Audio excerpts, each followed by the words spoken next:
eyes on the target? Yes, sir. The person on the right. He is my son. You are to protect him at all cost. He's my only son. Hello?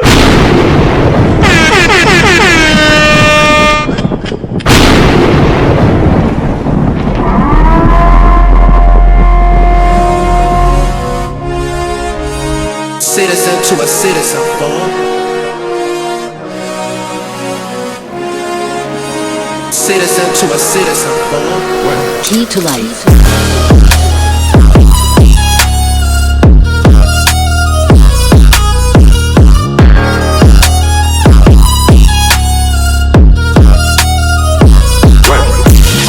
Another one. And now, our feature presentation. Alright. Welcome back, citizens, to another episode of Shooting from the window. Yeah. So today, as the title implies, we're going to be talking about lethal force, use of lethal force in defense of another person. Okay? Another person, it doesn't matter if it's a stranger or a family member. This is a topic that I spent about 25-30 minutes on in my classes. Before we get too deep into it, I just want to shout out the 2A team. Episode 3 dropped. I'll put the link in the description.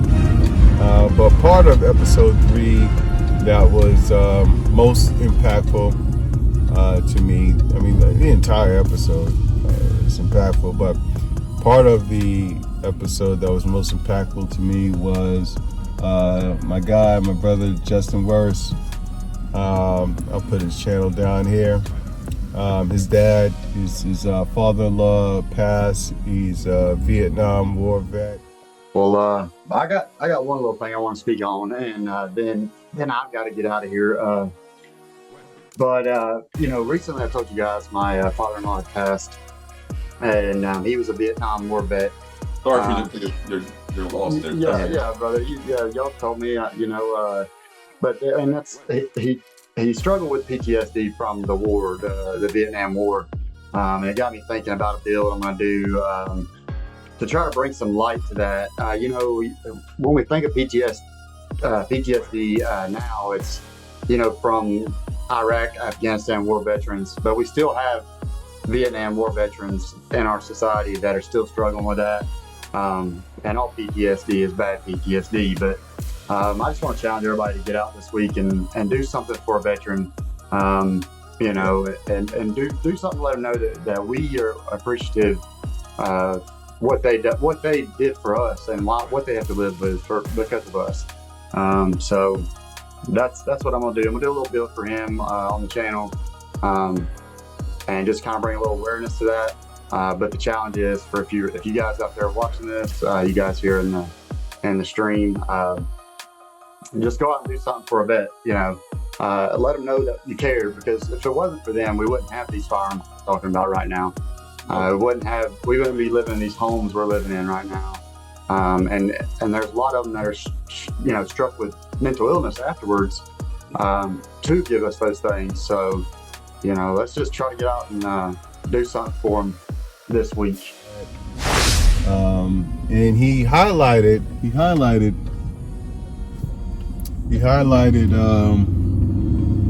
the fact that we don't pay enough attention or give enough attention or give enough assistance to veterans, and that resonated with me. It resonated with all of us, to be honest with you. But me personally, my brother, he was a veteran. He served in the military, in the Army. He passed. He didn't pass because of anything war-related, but he passed nonetheless. My older brother, rest in peace to him. Rest in peace to Jess, your father-in-law. Salute him. So listen, check out the podcast. Like Eisen's Tactical mentioned in his when he chimed in during episode 3. Support your VAs. He provided ways to support them and how to get information on how to support them and where to go, where to start. It's important that we do that. They fight for the country, fight for the freedom that we bask in today. What are we carrying today? Still 365X macro. Got my sexy on. Figure. Here we go again. Let me get something comparable to my attire. 365X macro comp. What do I have on it? 407K. And a Streamlight TLR 7A clear. Let me go ahead and make sure I show clear for YouTube. Show clear, pointing in the right direction. Yeah, we're good. All right. So what are we talking about today? What we're talking about today is intervening,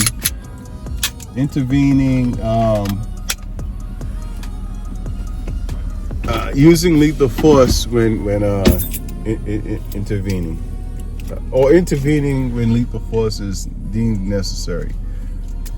Let me tell you something. I caution clients, students, or whatever in doing this, and the reason why is because if you weren't there from the beginning, whatever led to what you felt needed lethal force interjection. I don't even know if that's a term. I'm just making this up as I'm driving. Hashtag shooting from the web. If you're not there from the beginning, you really don't know what happened. New body camera video shows a Titusville police officer just moments before he shot and killed a man he thought was a suspect. But it was actually the wrong guy, and the officer has been arrested. Fox 35's Alina Shirazi is live in Titusville tonight. So, Alina, you talked to both sides today, and what do they have to say? Yes, I did. And today, John and Luann, was the first day that the family saw the body camera footage. I actually got to speak with Lowry's sister. She tells us the video proves that her brother was unjustifiably killed. And just understand that intervening could have some ramifications, some legal ramifications down the line, especially if you've intervened and perhaps you've used your firearm to stop something that you thought was going to cause bodily harm or dismemberment or death to someone.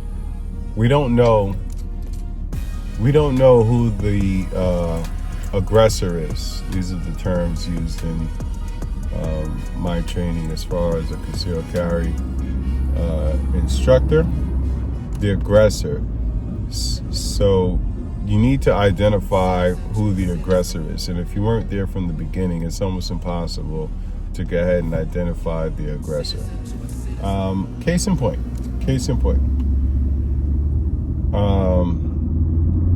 We have say for example, you're just driving like I'm driving right now, and I see a man and a woman in a heated argument. If you're human, you're automatically going to take the woman's side, but you don't know that the woman is the aggressor, nor do you know if the woman is armed and threatening to shoot the male. Right? We don't know that. We don't know the situation. We don't know if the male is armed and the male is unarmed, but the female is trying to rob or dismember or cause bodily harm to the male for whatever reason, whatever the reason is. We don't know these things as a passerby, right? We're just passing by. Of course, if you're a good citizen, you want to stop the assault, especially if you see somebody's about to, die or be injured. But at the end of the day, we have to take into consideration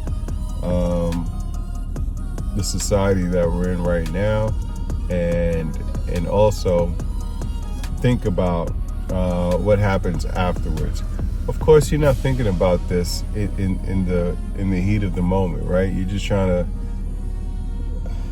I don't know, if it's a male and a female, save a damsel in distress, but we don't know if that damsel is in distress or is causing the distress. So I go ahead and I caution clients, students, in intervening. And it's hard to go ahead and tell them that, but it's a reality. Past the legalities, if you can get past the legal system when it comes to being prosecuted, but you can still be sued by the family, right? If you make a mistake, if you had a misjudgment, if you didn't know all the facts, it could have been a woman trying to kill a man. Does it happen? Yeah, it does happen. Is it rare? I don't know. I haven't researched the statistics, but I do know that it does happen, and we could be defending the wrong person. And this could be man on man, male on male. This can also be female on female.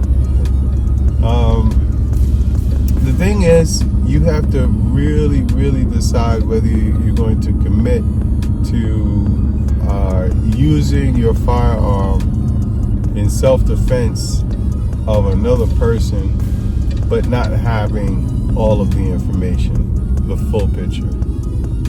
All right, full picture is super, super important to have before you take these actions, because there's no coming back from it.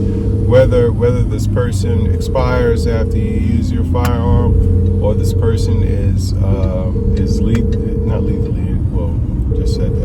injured, or this person is injured, there's recourse. There's recourse to it. So you have to really think about your actions before you enact. Long story short,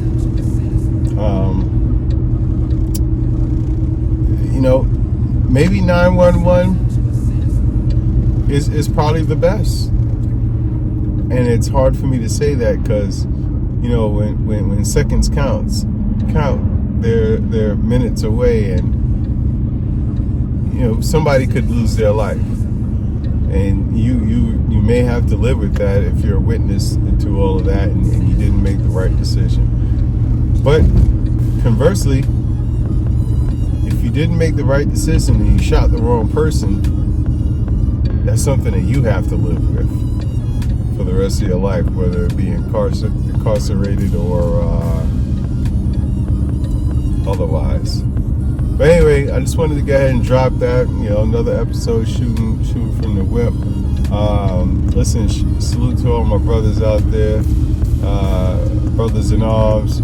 Big salute to the 218, Dave Silver and Black, Eisen's Tactical, 28 Ninja, Justin Worst. Check out the podcast. Lock in with us. I still have not made an appearance. I missed this last one, episode 3, but I will not miss episode 4. I promise the brothers that I won't, and I promise you guys that I won't. But at the end of the day, thanks for tuning in, checking out the channel. As always, stay